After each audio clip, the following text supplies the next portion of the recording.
So this is for you, Karen. And you asked a question last week, which was something about whether your kids exist when you are not with them. And then it triggered something in you, and then you wrote to me. I hope it's okay that I read it out on live stream. I presume it is. I listened to your live stream yesterday, and it left me in conflict, probably the mind. The question of one person has been, oh, it wasn't you. Okay, it was someone else. Are my kids existing when they are not around? You said no, they are not existing. I do understand being here now in this moment. That is my reality and my truth. And anything that is not here or present is connected to thought patterns in the mind. But how can I say that, well, I don't have kids? Little side note. But my nieces, for example, my sister are not existing when they are not here. How can I say starving, for example, isn't existing? Starving. How can I say starving, for example, isn't existing because no one in my presence is starving right now? Isn't that also kind of ignorance? I don't mind anything that I write. I don't mean anything I write in a judging way. I just honestly have conflict about this. I know that all is knowing, and knowing is a thought, but still people are existing, people are starving. There is an organic store in my house. How can I buy someone a birthday present if he or she is not existing because the birthday is next week and I'm not there yet? I mean, there is a purpose to mind, isn't there? I was asking you what is with the knowing, and you said the knowing is a thought. Is the knowing not true or real then? And you might or might not remember what you have said yesterday, or you don't. No, I don't remember. That was a week ago now. I wouldn't have remembered the next day either. Don't get me wrong, I'm willing to go through everything aside if I know how to let go, to really let go. Haha, I just have to laugh about what I wrote to myself. If I know how to get to let go, that I believe you can't know, you can only be. Please help me letting go of this conflict, Caroline. Yes, sure. Okay, so let's go back to the beginning. Are my kids existing when they're not there? And I said no, they're not existing. The true answer actually is deeper than no, but when you speak about non-duality, you often have to sacrifice yourself and answer things because you're trying to point to something deeper. But I can't answer everything with nothing. So it's actually deeper than are your kids existing when they're not here? It's deeper than yes or no. But I'm saying no because most humans that exist, maybe not the people listening to these talks, but most people believe that the kids are existing when they're not there. So the answer is beyond yes or no. But I say no because most people believe yes. And I'm trying to point something out. So yeah, it's difficult when you teach non-duality because non-duality is not two-ness. So how come we spend 2 hours talking about something which cannot be talked about? You employ a triple Gemini, which is what I am, and then sit them in front of a computer with questions. The triple Geminis are communicators, if you didn't know. Oh, a Gemini is a communicator, but I'm a triple Gemini in some astrologies and in some a double Gemini. Which is like my arse, my ears, my mouth, my nose are speaking. Every part of me is like like a chicken. Anyway, so yes, the answer is, but I will say no. So let me try and speak about that again. So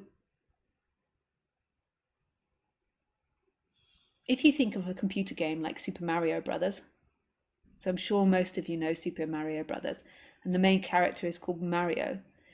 When you're not playing the game, so when you play the game, Super Mario seemingly exists in your character. You know, he's running along. If you say up, he goes up. If you say jump, he jumps. Boop, boop, boop, boop, boop, boop, boop, boop, boop. So he's doing all his moves according to you, and you'd say he seemingly exists. He doesn't actually exist. What you're seeing is zeros and ones and lights. I'm not sure actually. I think it's like coding. I don't know how you code. And lights flashing very rapidly to give the appearance of it. So Super Mario Brother, even when you're looking at it, doesn't exist, but it appears to exist when you're watching on the screen. But when you quit the game, he no longer exists.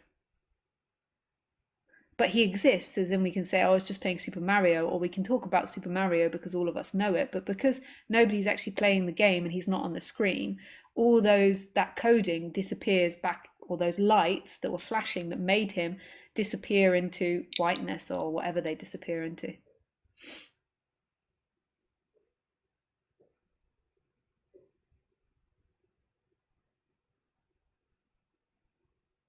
That's just like a metaphor. It's not exactly true, but it's a metaphor that tries to push your mind. So what quantum physics, one thing that quantum physics seemingly suggests, and please shoot me, you can in the comments below if I'm speaking out of line about quantum physics. I'm sure there's so many people that can speak deeper about it. But one experiment they did was one about Kroninger's, am I saying the name right? Cat, where they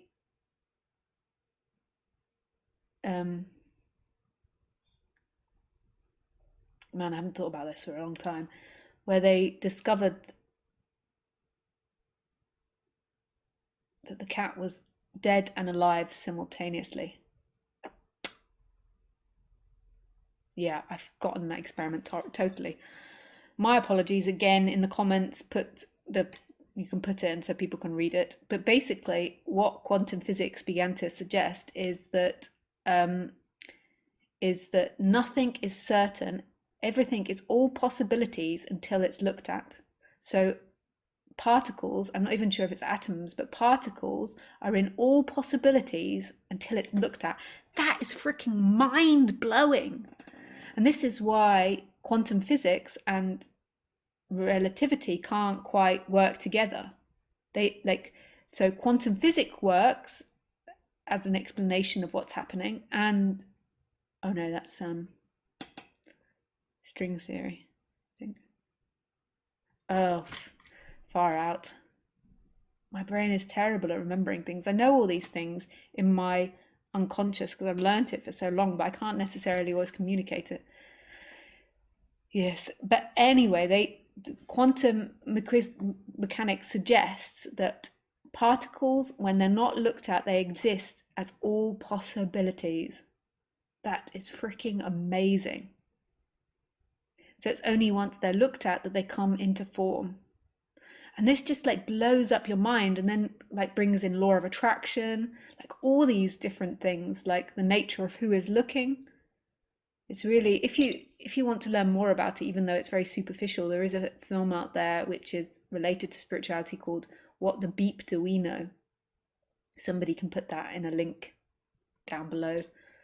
Not in my box, but in the comments you can put it in a link. But you can explore it deeper. Yeah.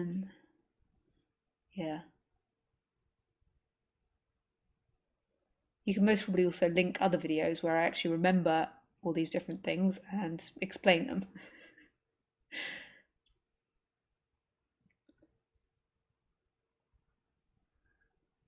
Yeah. So all we can say really is that what is what is. And we can also kind of say, no, nothing else exists but what is, because that's always our experience. We never experience outside of that. So we only ever experience what is.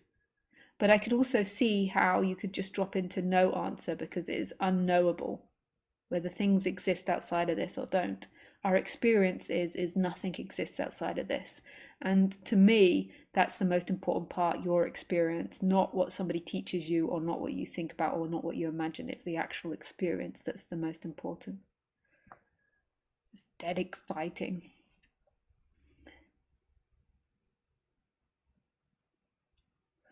I do understand being here now in this moment. That is my reality and my truth, and anything that.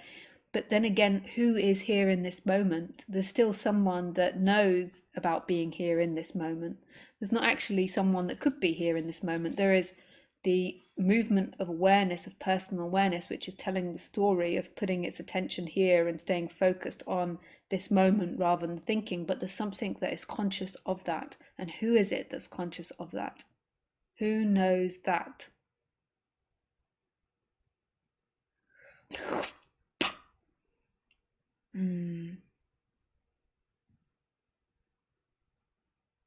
How can I say starving, for example, isn't existing because no one in my presence is starving right now? Isn't that kind of ignorance?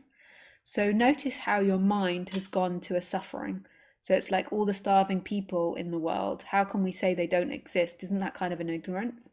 So, so just notice that that's what the mind does. And this is what the mind often does when it gets into this subject, is it brings up the question of morality, because morality is one of the most fundamental activities of our society.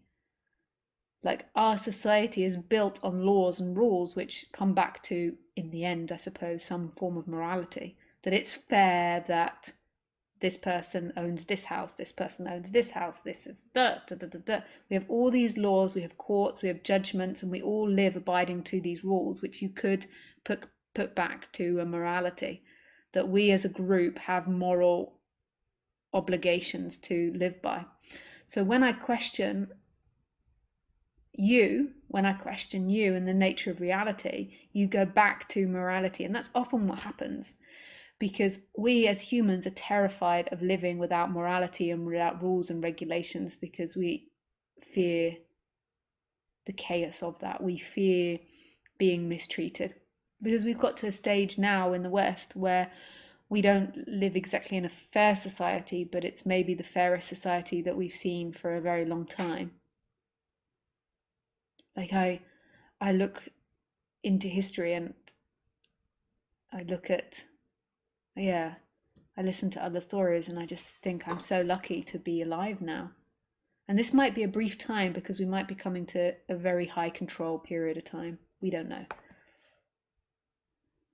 Yeah. But in the way, that doesn't exist, so it doesn't really matter. That's all. Blah, blah, blah, blah. But just notice it challenges morality. You go to, what about all the starving people? This is often when I used to teach non-duality years before, when it was more unheard of. It was often people would come back with this whole morality question. And morality is a different subject. That's about how we as human beings live together. But the sense of self is developed from us trying to live together. The reason that we developed a sense of self was so we could communicate, like, I'm going down to the river to fish, I'm going to do this, you are going to do that. And this is how the sense of the self evolved. So the sense of self and living together are very tied. Like, you don't exist without relationships. And our whole world as humans is based on relationships. You might not think it, but it is. It's based on your relationship to the other, your relationship to your car, to your money, to your dog, to your home environment, to your trees, to the ground, to your food. It's all you in relationship in the human world. But what's being talked about is what's beyond that.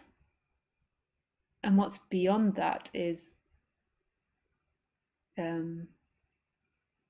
without any morality, without knowing anything. It's complete emptiness. And on the human level, as we as a society begin to change our minds and become more peaceful and more in line with ourselves, I would suspect then that society will begin to reflect that. At the moment, even though we're at a very peaceful time in our world history as humans, there's still a lot of unfairness and a lot of cruelty, even though we're at a relative stability. Like, West is mostly stable because it uses it extracts resources from poorer countries. Like, so that's partly how it's created its stability for very low money. So there's still a lot of cruelty and a lot of, like, hierarchy. Not that I'm against hierarchy, that's beside the point. I've said that type of thing before and been called a communist. I'm actually not a communist or a fascist, either one. I I'm not sure I believe in either society. I feel like what needs to be is a revolution of the way the human perceives the world, and then the society will naturally change. When we see ourselves and our relationship with others differently, when we see who we truly are, which is love, then there will be a radical shift in humanity.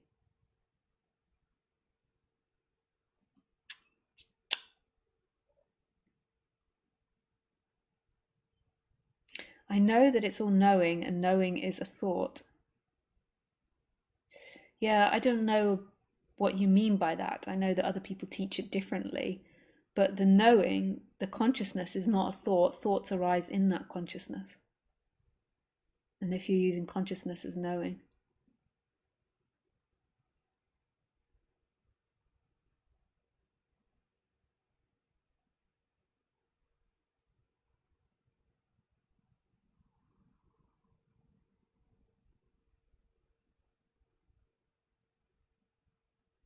yeah, I think I've answered that. Okay, Caroline, thank you for your question. I hope that helped.